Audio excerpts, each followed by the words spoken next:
Buenos días para todos y bienvenidos a un ciclo más de esto que es Hablemos de. El día de hoy nos complace tener aquí a este gran invitado, ya que el tema de hoy es la virtualidad y la familia.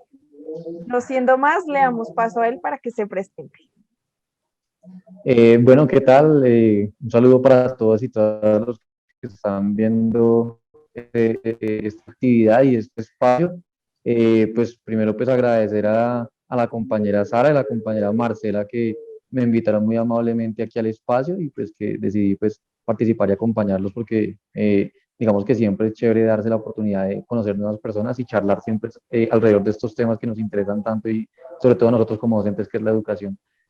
Bueno, mi nombre es Julián David Hernández López, yo tengo 25 años y estoy ejerciendo actualmente como docente en el área de ciencias sociales en Bogotá, en un colegio de la localidad de Kennedy, Gimnasio Colombo Andino se llama. Bueno, no sé si podía decir el nombre, pero bueno, ya lo di. Estoy trabajando con estudiantes de inclusión. Digamos que el colegio tiene un fuerte en el proceso de inclusión con diferentes discapacidades y diagnósticos y pues educación también que podemos llamar de alguna manera típica o neurotípica, regular, ¿sí? Entre comillas. Y pues nada, nuevamente agradecerles el espacio por estar acá y por darme la oportunidad y listo para recibir todo esto que tengan preparado. Muchísimas gracias, Julián. Es para nosotros también un honor tenerte acá como invitado, poder escuchar tus experiencias, las vivencias que has tenido también dentro de tu proceso como formación de estudiantes, de niños, de jóvenes. Bueno, el espacio, nos encontramos hoy para charlar con los profes un poco de cómo ha sido esta dinámica del cambio de la presencialidad, de las aulas, del contacto físico a la educación virtual que se viene después de toda la pandemia y los demás sucesos que se han venido dando. Entonces, nos gustaría primero que nos comentaras un poco cómo fue la experiencia presencial, cómo es la experiencia presencial como en tu formación como docente, en tu profesión. Bueno, en la presencialidad y yo ejerzo más o menos en el 2008 me gradué, más o menos desde el 2016 estoy ejerciendo como docente y ya fuertemente pues cuando me gradué que fue en el año 2018. Digamos que en la primera institución donde yo tuve la oportunidad de trabajar, pues digamos que fue algo muy chocante, claro, eso que yo creo que a uno como docente siempre le va a pasar en el primer colegio y es que uno se estrella con una realidad, que uno dice, pues, pucha, ahora qué hay que hacer acá, aplique lo que aprendió en la universidad, pero resulta que esa universidad, pues, esa universidad y escuela a la que vivimos hoy en día, y es lo primero que yo creo que uno se da cuenta y es la brecha que existe entre el conocimiento que se da en la universidad y el conocimiento que se manifiesta en la escuela y también el que uno debe expresar como docente en la escuela. No solamente el que los estudiantes desarrollan, sino también el que uno expresa ese conocimiento. Entonces, yo creo que lo primero, si tú me preguntas sobre esa experiencia presencial, yo creo que lo primero es darse cuenta de esa brecha que existe entre las instituciones y la universidad, y que ya depende de uno, yo creo que también en su formación aprender a ser versátil y empezar a indagar y siempre estarse alimentando en su profesión docente constantemente, porque pues para darle respuesta a esos chicos, ¿sí? Y ahorita en la segunda institución creo que ese reto aumentó y chévere, digamos, en un buen sentido, porque como pues les comentaba en un principio, el colegio maneja un programa de inclusión educativa. Entonces allí también vamos a encontrar choques porque uno no, pues yo tuve la oportunidad de ir a un seminario de necesidades educativas especiales que llamaban en ese momento y de hecho fue un choque porque cuando uno entra le dicen, o sea, me dicen, bueno, ¿qué experiencia tienes? Y uno dice, no, yo vi necesidades educativas especiales. Ah, pero resulta que ya no se llama necesidades educativas especiales. Entonces, pero ¿cómo así? Pero si el semestre que yo vi de necesidades educativas, ¿dónde queda? Entonces, no, entonces ahí viene también el choque de que la sociedad también, la demanda social también aumenta mucho más rápido en ritmo es mucho más vertiginoso que como la universidad y como la academia soluciona esas cosas. Entonces uno tiene que empezar a adaptarse allí y allí ha sido duro, ¿no? Porque el colegio, pues duro en un buen sentido, porque el colegio, pues digamos que trabaja todo lo que tiene que ver con las adaptaciones escolares, entonces uno tiene que, a pesar de que es un colegio pequeño, son por salón, digamos que el máximo por ahí llega a tener 20 estudiantes por mucho, pero ya la mayoría son 11 a 15 estudiantes. y a pesar de que uno diría son pocos, pero con estos diagnósticos y con esta población con discapacidad se aumenta. Entonces creo que la experiencia presencial está marcada en el caso mucho por la demanda de adaptaciones, de ir adaptando ese currículo a las necesidades que tienen estos estudiantes y pues detrás de ellos sus familias y todo lo que hay allí. Tocando ya el tema de familia, me gustaría que nos contaras cómo ha sido la experiencia en la relación con la familia en el momento de la presencialidad. Digamos que en el momento de la presencialidad eh, es un poco, hay de muchas cosas, pero siempre es más distante, ¿no? Siempre es un poco, siempre se teje un espacio, el espacio físico entre la escuela y la casa. Eso también influye pues en una distancia psicológica, emocional, de preparación. A qué voy? A que a pesar de que muchos padres están presentes, muchos en el salón, en el aula, el estudiante está solo y tiene que enfrentarse a un mundo y tiene que enfrentarse, digamos, a su realidad, que a nosotros nos parece a veces los profes, digamos que vemos los problemas de los chicos a veces de manera muy insignificante porque uno es adulto y los problemas de adultos son mucho más complejos, pero uno ve a los niños y para ellos ese es su mundo y las preocupaciones de su escuela ese es el mundo y eso es lo que les preocupa a ellos y cuando están en el colegio pues están enfrentando solos y tienen que tener allí criterio y tienen que tener allí una serie de cualidades, aptitudes y actitudes para enfrentar. Entonces, a pesar de que hay muchos papás presentes, más bien presentes académicamente, en tareas, en cita, digamos, la convocatoria a las reuniones de padres y todo esto, pero sin embargo, si uno lo analiza, la cultura de la escuela lo pone al chico a enfrentarse también solo al mundo, ¿sí? Y a enfrentarse a ese mundo que es el que él está viviendo. Sin embargo, como siempre, obviamente también en un colegio donde tiene, pues, digamos, dificultades, o no dificultades, más bien un colegio que atiende a una población vulnerable en muchas ocasiones, no solamente por la discapacidad de los chicos, sino también a veces económicamente. Entonces, eso también genera hogares disfuncionales y claro, así como hay papás muy cercanos a la institución, hay otros que solo se enteran cuando el chico va, cuando lo llaman a decirle que el chico va a perder el año, entonces ahí sí están presentes, ¿sí? Entonces, es bastante, hay variedad, pero y se mueve como en esos dos campos. Me parece muy interesante lo que nos comentas en relación a que este tipo de educación pues suele no tenerse en cuenta, ¿no? Suele no hablarse de esto. Quisiera preguntarte cómo ha sido tu experiencia ahora en medio de virtualidad, porque si dentro de los patrones comunes ha sido difícil, quisiera saber cómo ha sido para ti este tema de lo virtual y también como añadidura, si nos podrías comentar si has percibido el papel de las familias en este proceso. Sí, bueno, cuando llega la virtualidad, eso pues sí va a ser un cambio porque uno escucha recurrentemente que dicen que estamos en la era digital y que los chicos están en la era digital y que son nativos digitales y todas estas palabras pues que a veces también son publicitarias para que los niños compren celulares, los estudiantes, los pelados, los niños compren celulares y hagan más bien parte de un sistema económico, porque a la hora sí cuando dicen de que es una eh, era digital o una generación digital, no lo es, ¿sí? Porque a la final nos sentamos ahí frente al computador y lo único que sabemos hacer o que saben hacer muchos de los chicos es mirar redes sociales y jugar videojuegos. Y no hay una, y lo digo también desde nosotros, desde la perspectiva del docente, porque pues uno también sabe y digamos tenía como el manejo de su correo, que sus redes sociales y no sé qué, pero cuando uno se enfrenta a la virtualidad hay que tiene que empezar a manejar qué aulas virtuales, qué videollamadas. Entonces ahí se pone en juego pues cosas que uno no ha aprendido y con las que uno no estuvo preparado, y ni los chicos ni los docentes. Entonces sí se dio, sí fue bastante el cambio. Tuvimos que adaptarnos a muchas cosas, no solamente a cómo enseñar, sino cómo enfrentar el escenario de la escuela.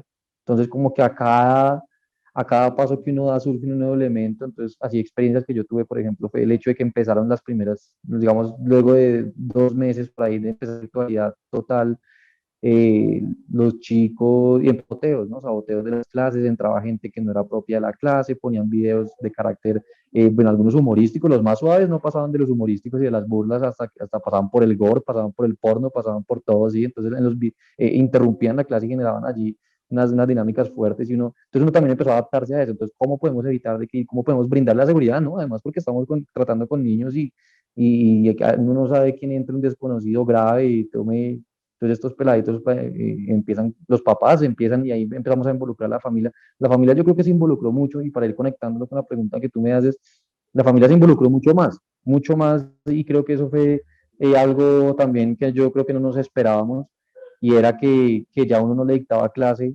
solamente al chico, porque decía yo ahorita anteriormente, está en el salón, sino que ahora le está dictando clase a toda la familia.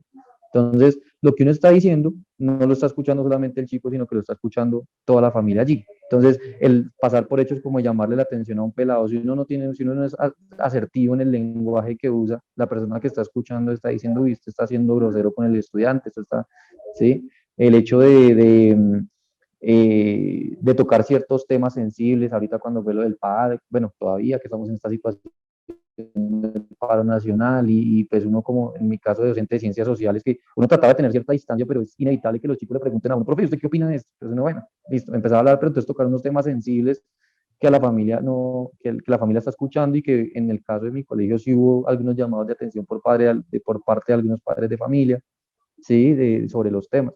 Y no, o sea, toda la cultura escolar yo creo que se transformó, porque no solamente son los contenidos, sino por ejemplo los tiempos. Entonces algunos papás que no, que es que los pelados duran mucho y las chicas duran mucho tiempo sentados allí en el computador y entonces que se agotan, entonces queremos un horario más corto. Pero entonces uno buscamos la estrategia de un horario más corto y no, pero es que ahora es muy corto y entonces no, ellos quedan todo el día libres. Entonces, bueno, entonces alarguemos la jornada. Entonces siempre hay una cuestión de tira y dame y pues eso también, la pandemia fue una cuestión que afectó a las familias económicamente y entonces muchos buscaban como que, muchos papás, digamos, uno ya se empieza a ver como las dinámicas empresariales dentro de los colegios, entonces muchos papás querían rebajas porque como la virtualidad, entonces el colegio debe ser más barato porque el colegio ya ahora era virtual, dictaba ahora las clases, menos clases. Entonces, pero pues eso nos afecta porque el colegio no podía seguir, uno no sabe a quién allí dar la razón porque el colegio pues también evidentemente tenía que responder ante unas nóminas y unos pagos y pues a mí tenían que pagarme y uno esperaba pues su sueldo, ¿sí? Pero pues eso fue, yo creo que la familia se involucró mucho más, o sea, cuando hablamos sobre la familia y sobre esta virtualidad, la familia entró a jugar un papel eh, digamos, de acompañamiento. Al principio hubo muchos chicos que sí les sentó bien, chévere, porque en la casa tienen toda la mano, los papás le ayudan, bacano. Hubo otros casos que pues no mucho, porque muchos pelados no tienen el espacio, entonces empezó también a discutirse de eso, cómo se ubican en el espacio, cómo adaptan un espacio. Nos dimos cuenta que hay muchos niños que no tienen el espacio para estudiar, un escritorio con sus libros, con sus actividades, con sus talleres allí, sino que tomaban clases en la cama, tomaban clases. Entonces, obviamente la conectividad, ya uno empieza a invadir lo privado. Yo creo que con esto la virtualidad, esa línea que dividía lo público y lo privado, la vida pública y la vida privada se empieza a hacer borrosa y surgen muchos dilemas. Entonces, que ¿por qué debemos utilizar la cámara? La discusión en el colegio. Profe, pero es que usted, ¿por qué me hace utilizar la cámara? Y se ve mi familia atrás y se ve todo lo que todo lo que hace y lo que sucede en la casa. Entonces, es un dilema porque, bueno, pero yo también quiero que los estudiantes, si yo le dicto una clase en una pantalla negra, yo no tengo ninguna posibilidad de seguimiento, más con estos pelados que tienen algunos de ellos discapacidades y pues que toca hacer un seguimiento más efectivo de sus labores en clase. Entonces surgen una serie de dilemas y creo que la familia pues está involucrada en todos ellos y se involucró mucho más, ¿sí? O sea, la familia ya entró de lleno a la escuela porque entonces también empezó a conocer las dinámicas del colegio. Hay muchos papás que ni sabían cómo llamar a los profesores, que solo conocen a los profesores sí, entonces ya la familia también entró al colegio, no solamente nosotros entramos a las casas, sino que las familias entran al colegio y ven y dicen y empiezan a exigir, y bueno, ¿y por qué ese profesor hace eso? ¿Y por qué ese profesor y esto y lo otro? Y cosas que uno no estaba acostumbrado a que lo escucharan en una clase, las familias. Entonces también los padres entran al colegio y es bien, surgen muchos debates allí. Bueno, se abre interesante también el hecho de que la familia se vea obligada a involucrarse, porque pues también es bueno que reconozcan el papel que forman dentro de la educación de sus hijos y que vean también cómo ellos se están educando, quiénes los están educando, bajo qué discursos, qué contextos. Me parece pues que podría llegar a ser como un pro de lo que puede salir de la virtualidad. También teniendo en cuenta esto, creería yo que los procesos pedagógicos han cambiado mucho, las didácticas, los manejos de clase han variado un montón. Y me gustaría que nos hicieras de pronto una comparación de cómo se maneja, cómo manejas las didácticas en las clases presenciales y cómo se ha transformado el cambio pedagógico a lo virtual. Ujú. Bien, digamos, nosotros cuando entramos hacia el año escolar, la idea es que pues tengamos nuestras planeaciones organizadas y sepamos ya con anterioridad qué actividades vamos a ejecutar para pues, las temáticas que se van a trabajar y demás.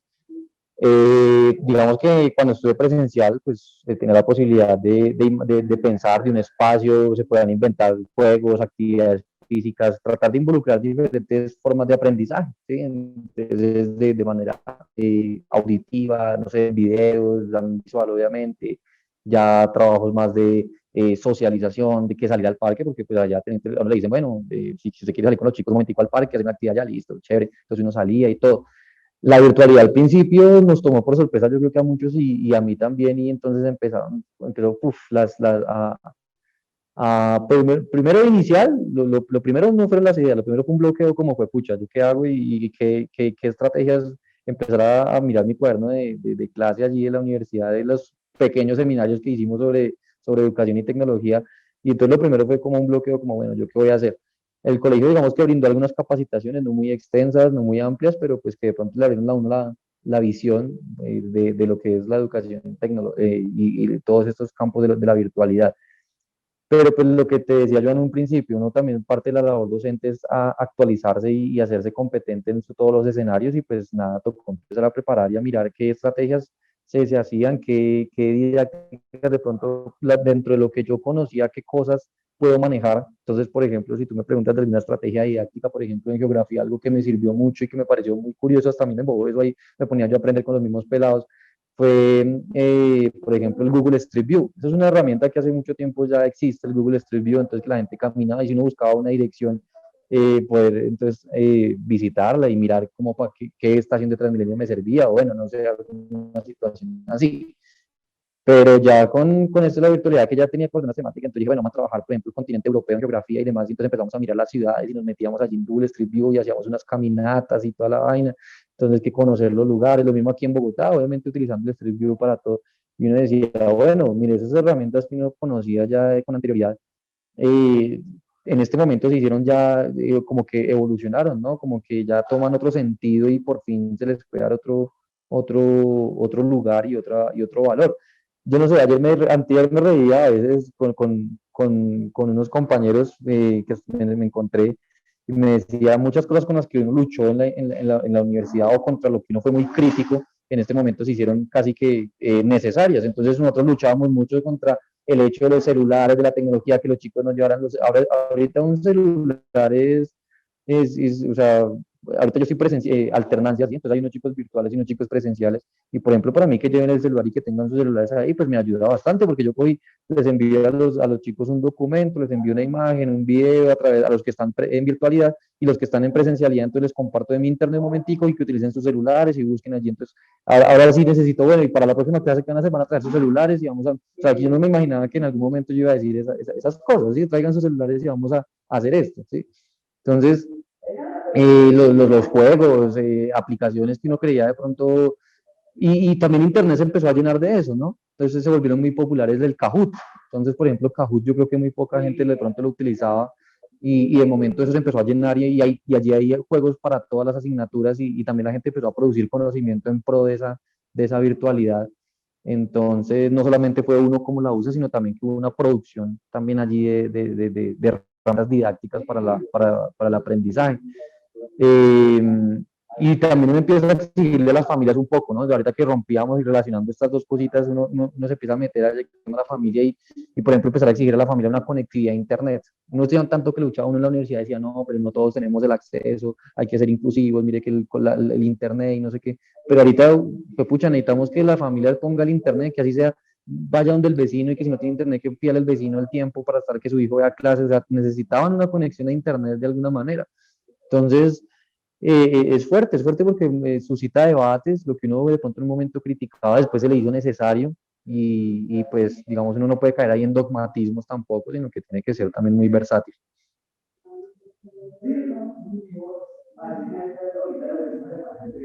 Sí, bueno, es como parte de la transformación también de todo lo que trajo la pandemia en general, porque pues fue un cambio, yo creo que en la cotidianidad de todos y la escuela lo vivió muy profundamente.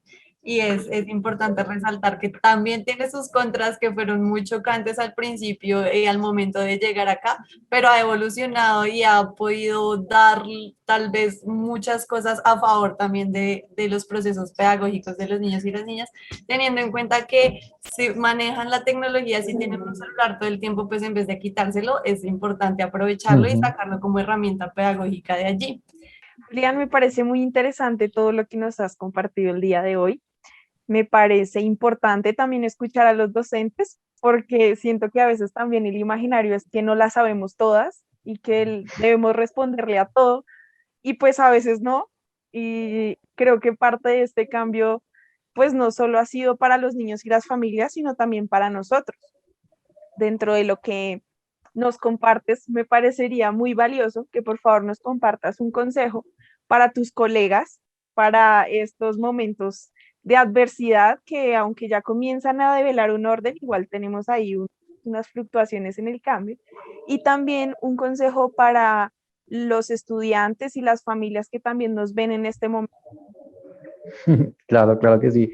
Bueno, antes de contestarte la pregunta, es que mientras la formulabas hiciste allí un comentario que me hizo pensar y no sé, me tomó el atrevimiento ahí antes de contestar tu pregunta. Eh, Porque tú me decías, bueno, cómo influyen las familias, pero yo también, y te ponías en el papel de los docentes, si uno no cree, por ejemplo, las familias, ya que el tema aquí central es la familia, entonces la familia mía también se ve afectada en ese proceso, ¿no? Hasta la familia del docente también empieza a involucrarse, y entonces la familia empieza a preguntarle, oiga, ¿y ese muchacho quién es? ¿Y ese muchacho por qué habla así? Oiga, yo siempre todo me decía mi mamá, ¿no? Entonces cuando me escuchaba dictando clase, entonces me decía, oiga, yo siempre escucho a esta niña, una niña en curso que habla, que tiene una vocecita así, no sé qué, quién es ella, porque es como bien inteligente, ¿no? Oiga, este niño, ¿por qué? ¿Qué le preguntó usted? ¿Qué le digo? Entonces, digamos que también la familia de uno también, o sea, es que la virtualidad fue un cambio duro, yo lo trato de ver pues desde mi campo de las ciencias sociales y esa ruptura entre la vida privada y la vida pública, pues trae muchos debates y muchas reflexiones y también conflictos allí. Un consejo para mis colegas docentes y para los estudiantes. Eh, para los docentes, creo que lo he reiterado a lo largo que he charlado, y creo que eso desde antes de la presencialidad, ya creo que ya lo debían tener, se debe haber trabajado, y es la preparación y la formación constante. ¿Sí? No, la realidad y la sociedad va a un ritmo más rápido de lo que uno piensa y de lo que la universidad le ofrece a uno y de lo que la formación académica le ofrece a uno. Cuando yo salí aquí al colegio, entonces, de la universidad y entré a trabajar, lo que te digo, entonces yo vine eso, pero resulta que cuando entré, no, ya no se llaman eso, ahora se llaman diversidades, capacidades y talentos. Entonces yo decía, bueno, o sea, ya cambió y hay todo un decreto y una legalidad, hay todos unos decretos y una legalidad alrededor de esto, y la universidad se quedó corta en algún momento así. Entonces creo que un consejo para los docentes que de pronto estén escuchándome y pues en mis pocos años de experiencia, pero que me ha servido mucho, es la preparación constante, la formación constante, leer cualquier. Ahorita la virtualidad, ya que hablamos de eso, nos ofrece cualquier cantidad de información, y también está nosotros como también aprovechar esa información. Yo soy de los que me gustan las redes sociales, me gusta el Facebook, tengo mi Facebook y estoy ahí, pero siempre que veo páginas interesantes de herramientas didácticas, entonces todo es like, ¿cierto? Me gusta, y ahí de un momento a otro me empiezan a aparecer y uno dice, y ahorita es lo que te digo, se está alimentando mucho redes sociales de esa información didáctica. Dicen, mire, si usted quiere enseñar tal tema, un día sale una carpeta en uno de estos grupos de Facebook, sale una carpeta y dice, mire, estas son actividades para realizar en virtualidad, con esto puede manejar material didáctico para manejar en grado sexto, y hay muchos grupos por ahí en Facebook que puede uno encontrar y que entonces es siempre estarse alimentando, no necesariamente tiene que ser claro, obviamente el libro, la pasta, lo físico tiene un valor allí, pero entonces también estar siempre informado en redes, leer siempre y formarse constantemente y estar adquiriendo y alimentándose. Y si hay chicos, si hay chicas que estén acá, que estén en este espacio y nos estén viendo, estudiantes, bueno, ya es un poco personal, pero sí que seamos, que de pronto sean un poco más conscientes de esas dificultades y de la necesidad también. No, no quiero hacer la víctima, dice el meme por ahí, como docente, pero es que los chicos a veces que traten de ser un poco más conscientes de los retos que trae esta virtualidad. ¿A qué voy? Entonces, por ejemplo, el tema de la cámara. Claro, muchos estudiantes nos suscitan el debate, bueno, ¿y por qué debo mostrar la cámara? Y claro, porque es un debate totalmente válido y lo podemos dar y allí puede salir muchas cosas. Pero cuando no hay una cámara, cuando no hay una personalidad, porque esta virtualidad nos quita esa personalidad, también allí puede ser una de las dificultades, esa posibilidad de vernos, el proceso pedagógico se hace más complicado y a veces los chicos no son tan conscientes de eso, ¿sí? Entonces, que sean un poco más conscientes y en muchos sentidos, porque la virtualidad también nos exige, por ejemplo, el trabajo autónomo. Yo sé que es muy desgastante para unos chicos estar 8 horas, y unos chicos y unas chicas estar allí 8 horas, que es lo que dura la jornada presencial, estar sentados en un computador, no lo van a hacer y obviamente muchos colegios no sé cómo lo estarán manejando, pero es muy complicado. Entonces también se da mucho el espacio para la autonomía y los chicos tienen que ser conscientes de que su proceso formativo, pues allí también juegan ellos un papel. Ahí sí se volvió súper activo. De pronto esto en la presencial era más complejo y el profesor era el que se paraba con el conocimiento y el que decía, mire esto y esto, pero entonces en la virtualidad la autonomía tiene que hacerse, tiene que ser el fuerte también de los estudiantes y obviamente uno como docente también formar en esa autonomía. Pero entonces un consejo para los chicos y las chicas es trabajen esa autonomía, trabajen en esa conciencia de su proceso educativo, eh, y, y pues participen activamente de su proceso escolar. Julián, magnífico lo que nos acabas de compartir. Me parece una gran experiencia porque sí siento que a veces se dan muchas cosas por sentado, ¿no?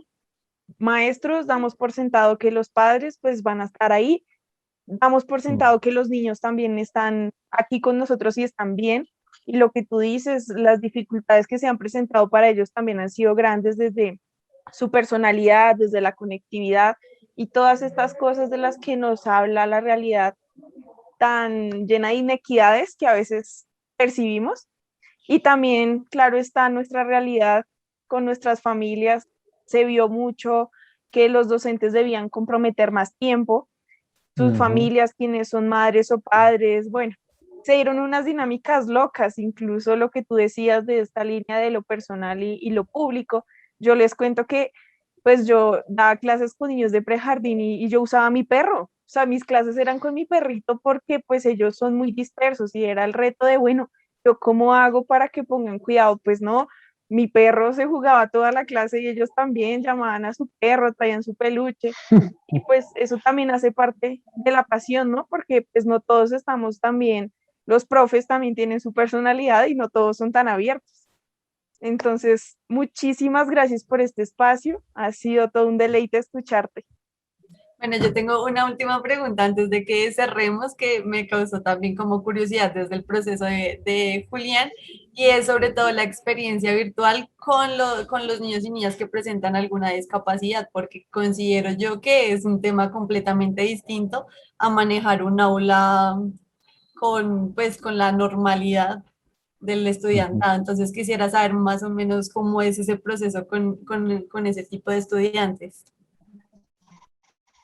Digamos que hubo algunos chicos que sí les sirvió, digamos que el común denominador fue que, o sea, sí les sirvió, no quiero ver como utilitaria tampoco la cuestión, pero digamos que sí se vio un cambio y un beneficio allí, con algunos, digamos que es como el común denominador, por lo menos en mi experiencia allí en el colegio donde trabajo, algunos otros no tanto. ¿Qué, digamos, aspectos positivos podemos identificar allí? Sobre todo, bueno, claro, como que esto varía también dependiendo los diagnósticos, dependiendo muchas cosas. Entonces me hacen acordar ahorita del caso, que como para mencionar casos específicos, una chica de grado octavo, ella tiene un diagnóstico de autismo, y está pues en inclusión, ¿no? Ella ve sus clases normal con los chicos de educación regular y ella, digamos, dentro de este diagnóstico del autismo y dentro de las características de su autismo, tiene como una dificultad para la frustración enorme. Ella se frustra y llora y le dan ataques de ansiedad y mejor dicho, aquí entra en explosión. Y en presencialidad pasaba mucho, entonces de pronto se le perdía una cartuchera, digamos una vez le pasó, se le perdía su cartuchera, no la encontraba y eso para ella era, porque ella tenía sus colores allí organizados y eso era una cuestión que para ella le significaba una crisis de ansiedad, de llorar, de desesperación, el no saber dónde estaba su cartuchera.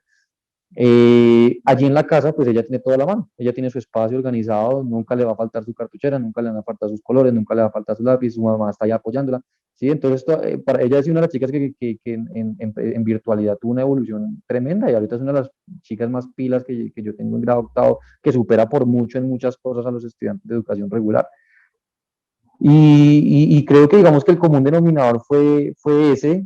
Sin embargo, yo pues en la jornada de la tarde, allí en la institución donde yo trabajo, digamos que se encuentran los diagnósticos más fuertes, ¿sí? Entonces, digamos, yo manejo con diagnósticos, yo doy clases en inclusión regular con diagnósticos muy leves, digamos, déficit cognitivo leve, autismos pero muy funcionales, ya más trastornos, digamos, trastornos en la lectura o trastornos en habilidades matemáticas, ¿sí? Ya cuestiones así de ese tipo.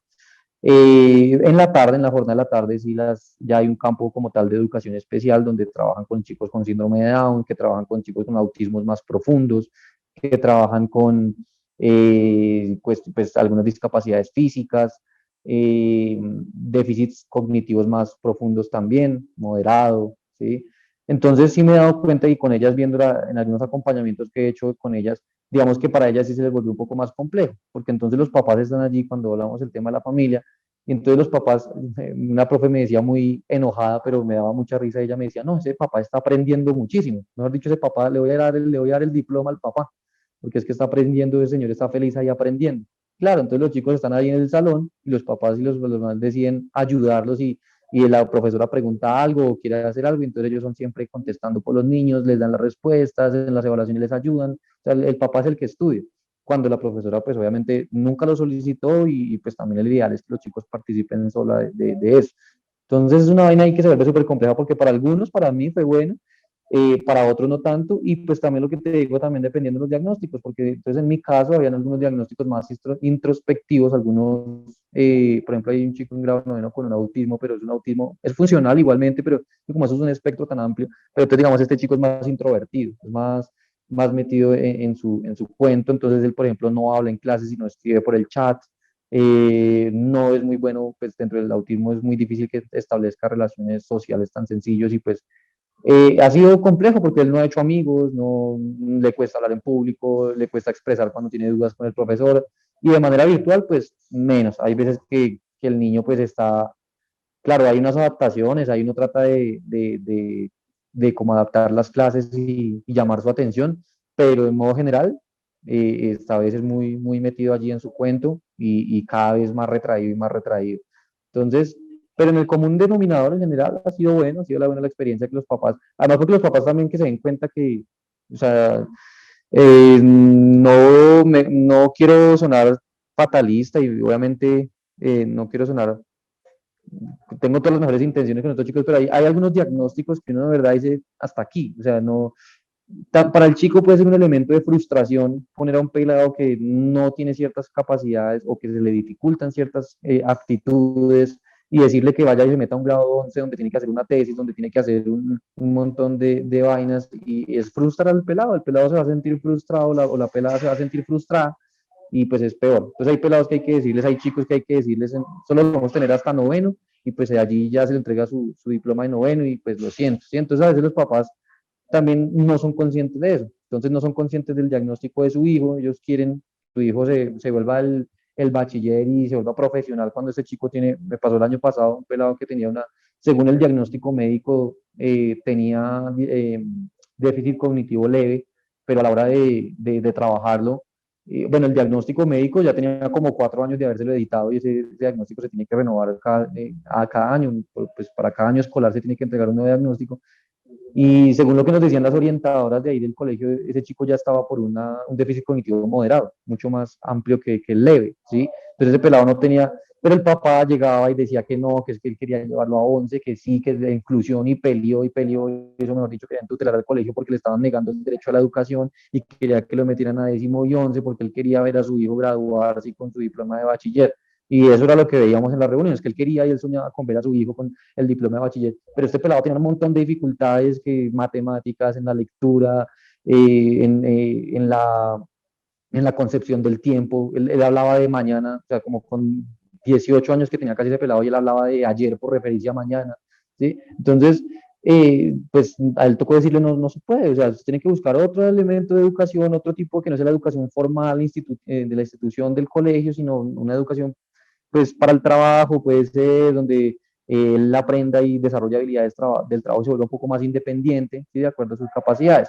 Entonces también la virtualidad ayudó a eso, a que muchos papás se dieran cuenta de que sí, mi hijo tiene una dificultad grande, a veces hay que ser conscientes de eso y no exigir y exigir, y es que el colegio es el malo y el colegio no me está adaptando y el colegio no me está garantizando y el colegio no me está cumpliendo el derecho, pero cuando es también, pues lastimosamente, así son los diagnósticos, pues son fuertes y no se puede continuar, y pues tampoco la idea es frustrar a los chicos y chicas, pues que han vivido toda una vida frustrados, que han vivido toda una vida señalados, para que también el profesor esté diciéndole ahí en 10º no puede, no puede, no puede. Pues mejor evitémosle eso, ¿no? Y miremos otras perspectivas.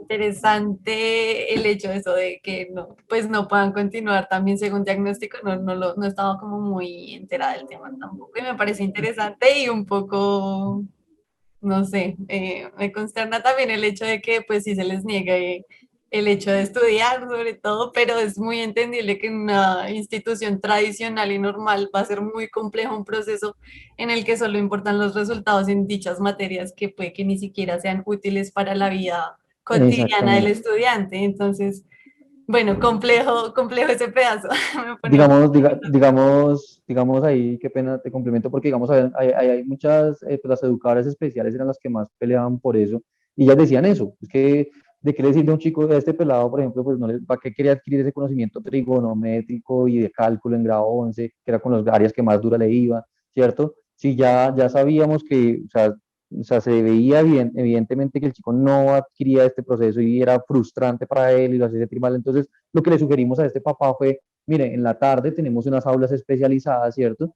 Donde ven otro tipo de asignaturas, donde ya sea una formación para el trabajo, digamos taller productivo, y la idea es que los chicos salgan allí. El colegio tiene un convenio con una fundación que se llama Best Buddies. Best Buddies es una fundación que trabaja con personas con discapacidades cognitivas, y los ubica laboralmente en algunas empresas, digamos, para trabajar en cuestiones operativas, ¿sí? Digamos, atención al cliente, digamos, de las personitas, digamos, general al costo, ay, señor, ¿dónde queda tal cosa? Entonces, ay, mira, ya. Entonces, ese tipo de cosas ellos los pueden hacer. Pero entonces uno decirle a un papá que sueña con grabar a su hijo, que le dice, no, mándelo a la tarde a esta aula de independiente, él dice, esta es literal, era casi que las palabras de él, yo creo que le faltó decir, este es el salón de los retrasados, este es el salón de los que no pueden, ¿sí?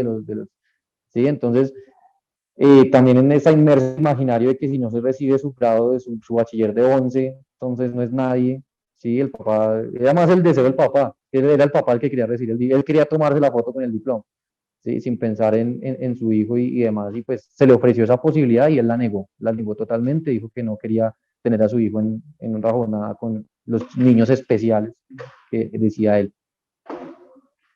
complicado también cuando los papás no aceptan o no hacen el proceso de entender también las Mm. capacidades y las discapacidades de sus hijos.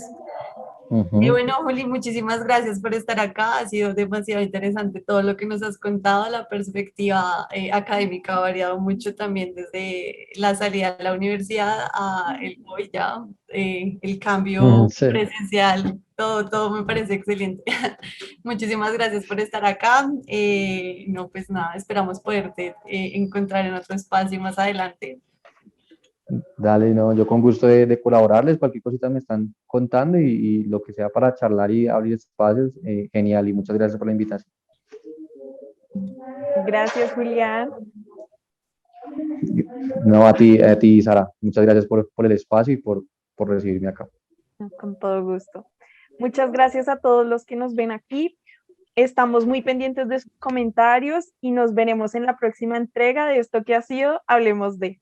Hasta luego.